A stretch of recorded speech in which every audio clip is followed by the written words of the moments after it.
If Josh Beckett doesn't turn it around, you can't expect one good pitching performance every 5 days in Clayton Kershaw. The Dodger offense needs to pick it up as well. They just got shut out by the worst pitching staff in the major leagues and probably the biggest hitters park in the major leagues as well. So the Dodgers certainly on both ends need to change things up, and they need to do that in a hurry as they would not be in the playoffs if the season were to end today. So the Dodgers definitely need to pick it up. Obviously, you bring so many new guys in. They've made 5 trades in the last month, but you bring so many new guys in at one time, they're going to need time to mold together. And, that's why you see a lot of teams that are trying to win World Series. It's not won by a bunch of moves at one time.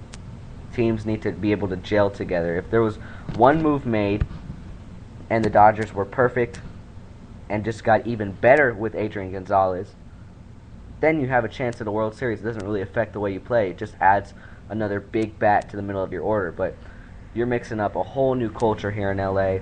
It's going to take some time, and I would not be surprised at all if the Dodgers miss the playoffs this season. Cincinnati 3, Arizona 1, that game in the top of the second. Atlanta 1, San Diego nothing, that game in the bottom of the first. And the Angels just tacked on a run against the Red Sox, that game in the bottom of the first. Jared Weaver versus Clay Buchholz in that one.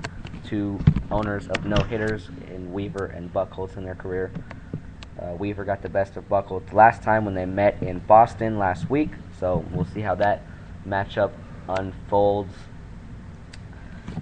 tonight with the Red Sox and the Angels. Pittsburgh beat St. Louis 9-0. Scary moment in that game. Yadier Molina had to leave the game with a scary collision he had with Josh Harrison of the Pittsburgh Pirates. He had a strained left shoulder and back, and he is listed as day-to-day right now. So good to hear that nothing's too serious, but you always hope that catchers are right in those situations because they're really defenseless when they're blocking the plate. And but the runner has every right in the world to run them over if they're blocking the plate. I mean, you saw the very controversial thing with Scott Cousins and Buster Posey last year. It had Posey go out for the whole year, and very well you could say that it impacted the Giants' season and playoff push last year, but that's just the game of baseball. There's been collisions for as long as I can remember, and it's going to continue being part of the game until it's banned. So, I have no problem with the play as long as it's not a dirty intention, and I don't think it was. Obviously, St. Louis and Pittsburgh in the heat of a wild card race. Both those teams kind of back and forth all season long. St. Louis recently overtaking Pittsburgh, and that series now even at 1 as St. Louis won last night, but Pittsburgh triumphing tonight, led by a strong pitching performance from James McDonald and 2 home runs from Pedro Alvarez. So those are good signs from the Pittsburgh Pirates. New York beat Toronto 2-1. And Steven Strasburg got absolutely lit up in Miami tonight. The Washington Nationals lost 9-0 as they continue to struggle after coming off of getting swept by the Philadelphia Phillies this past weekend. So perhaps this young Washington team hitting a bump in the road, and we're going to see how they can recover from it. But obviously have not recovered yet as they are defeated tonight 9-0 by the Miami Marlins down in South Beach. So those are the MLB scores. As for the MLB standings in the American League East, the Baltimore Orioles have moved 3.5 games behind the New York Yankees. What can you say about this Oriole team? They've been outscored by 39 runs this year, 7-3 in their last 10 games. They've won 4 in a row. They have a winning record at home and on the road. Definitely the biggest surprise of this season, as Mike Trout just hit an absolute bomb off of Clay Buchholz. That was the run we were talking about, as I see on the highlight reel right now. Mike Trout is something else. It's going to come down to the next couple weeks to see if he or Cabrera of the Tigers gets the MVP award, but we'll be sure to figure that out. And my honest opinion right now in the AL MVP, I mean, I think it's going to be Cabrera, and I think Trout's going to be very close behind, but we're just going to have to see how this last month plays out. If both teams don't make the playoffs, I think you got to give it to Trout, but if the Angels make the playoffs and the Tigers don't, I think it's got to be Trout, and if the Tigers make the playoffs and the Angels don't, I think it's got to be Cabrera. So certainly a tight race there.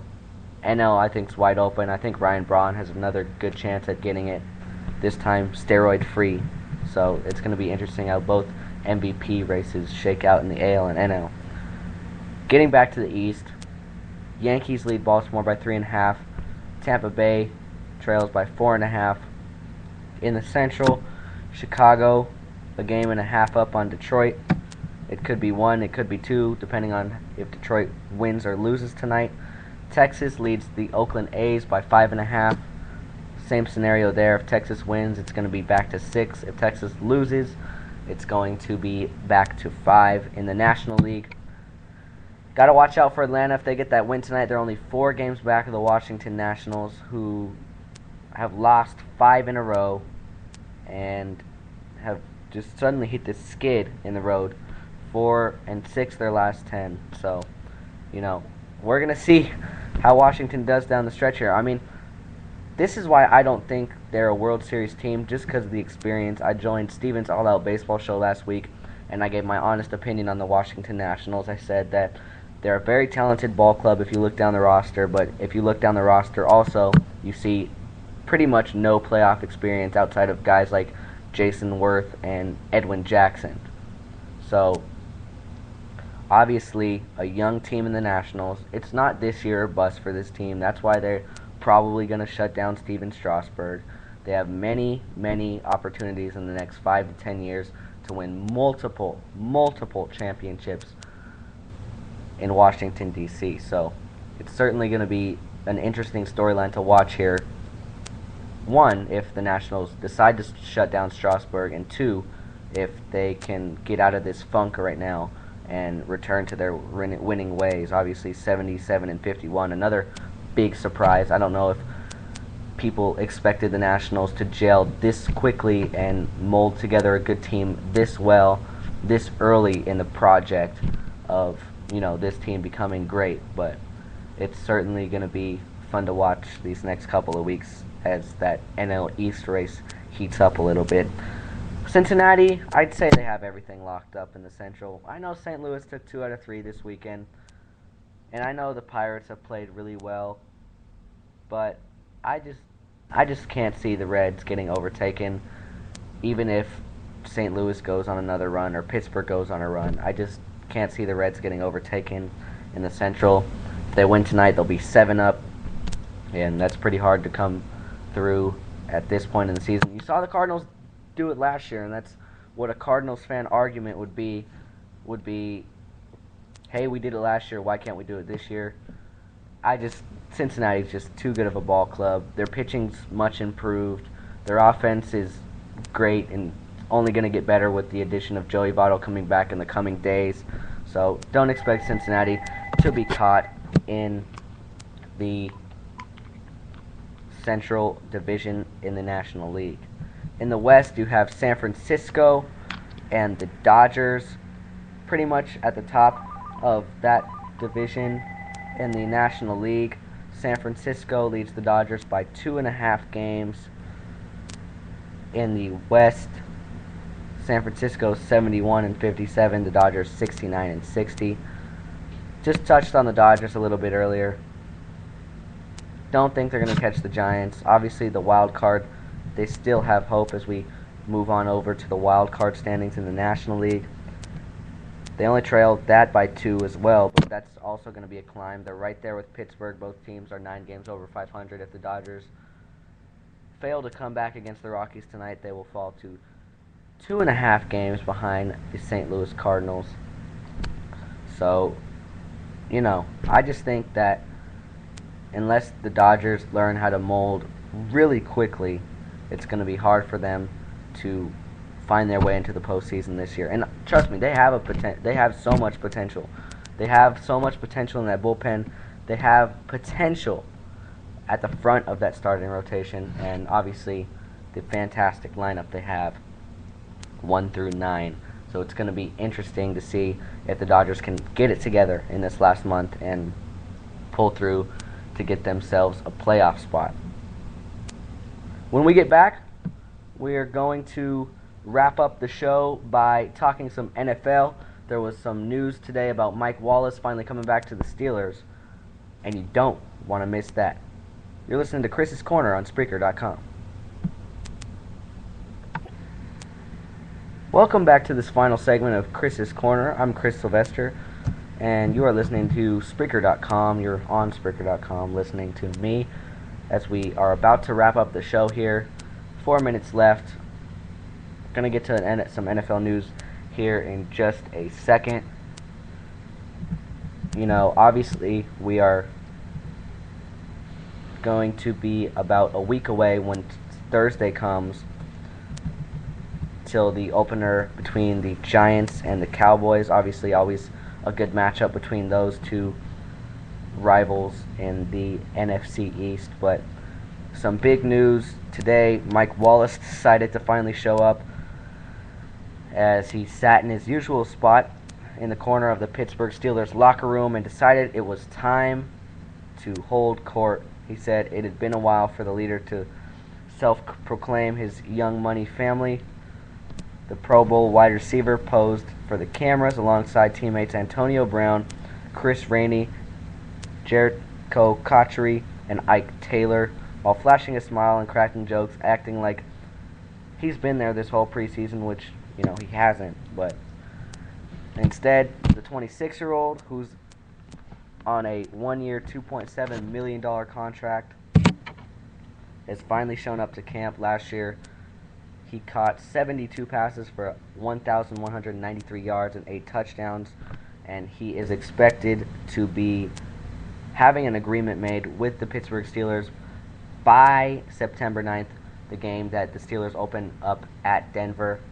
And Wallace hopes to play in that game and probably will. Obviously, with Hines Ward retiring, and we're not sure how long Mendenhall is going to be out, you know, to the beginning of this season. We're not sure if he's going to play at all yet. That news is going to come about halfway through the season or maybe a little bit before. But obviously a big piece for the Pittsburgh Steelers coming back in Mike Wallace. Redskins have released their tight end Chris Cooley after 8 seasons with the team. He said in a quote, "I appreciate everything. I'm sorry I'm a baby. I appreciate everything you guys have done for me. I guess finally just to say thank you to our fans. It's been great. Thank you." End quote. Cooley, you know, a lot of people know him as that one tight end on the Redskins. Obviously a very good tight end, but you know, he's at a point in his career where he is deteriorating, and you know, the Redskins are looking to get younger with drafting RG3 and surrounding him with younger players as well. So Chris Cooley, the longest tenured player on the Washington Redskins, has been released today. Cooley, whose Pro Bowl seasons came in 07 and 08, was also one of the most expensive players on the team, due $3.8 million this year and $3.85 million in 2013, but it is no good anymore as the Washington Redskins have cut their former Pro Bowl and veteran tight end. That's going to wrap it up on Chris's Corner here. I will try to get a show for you all on Saturday during the day, possibly, if not for sure Sunday when I'm in El Paso after a hopeful UTEP minor upset over the number 4 team in the land, the Oklahoma Sooners. You know, I'll try to be getting some interviews from UTEP players, the UTEP quarterback Nick Lamison, or possibly some Oklahoma players, but that is yet to be seen. Be sure to tune in to everybody else's shows on national sports. Nick Aguilar was trying to do a show in my time, but that's just not happening. West Coast Fantasy, definitely you can tune in all week long.